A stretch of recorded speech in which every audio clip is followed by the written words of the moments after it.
Une photo blanc-noir de 2 mains couvrant un visage féminin et au-dessus, le titre d'un livre. Ces prédateurs, une honte. Et qui sont-ils, les dits prédateurs?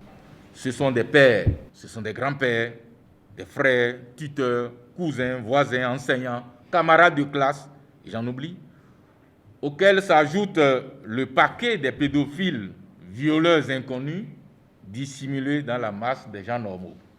De lugubres violeurs qu'on retrouve dans les 39 histoires macabres racontées dans cet ouvrage. Ce sont 39 histoires de déchirure à la fois physique et psychologique, des histoires lourdes apportées pour des victimes bien fragiles, surtout quand on considère leur bas âge.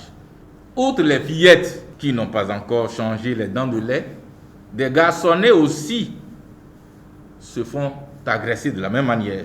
Parlant d'âge, elle n'a que 20 ans, l'auteur qui aspire à faire un jour son serment d'avocate, avocate des êtres faibles.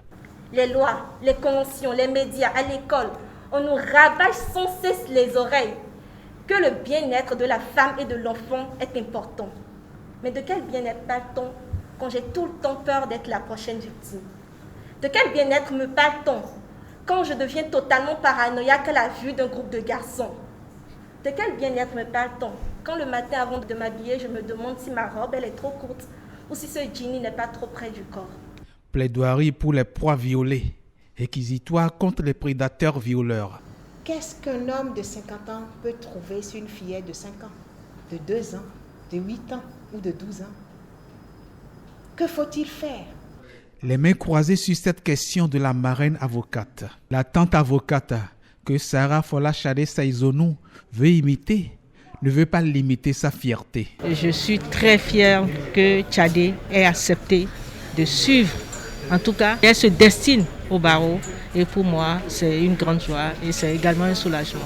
Pourrons-nous alors être soulagés? J'ose croire que ce cri que je lance à travers cet opuscule-là sera celui qui sera entendu. Et j'ose croire également que l'émotion pour le livre, un livre à lire et à relire pour dire honte à ces prédateurs violeurs.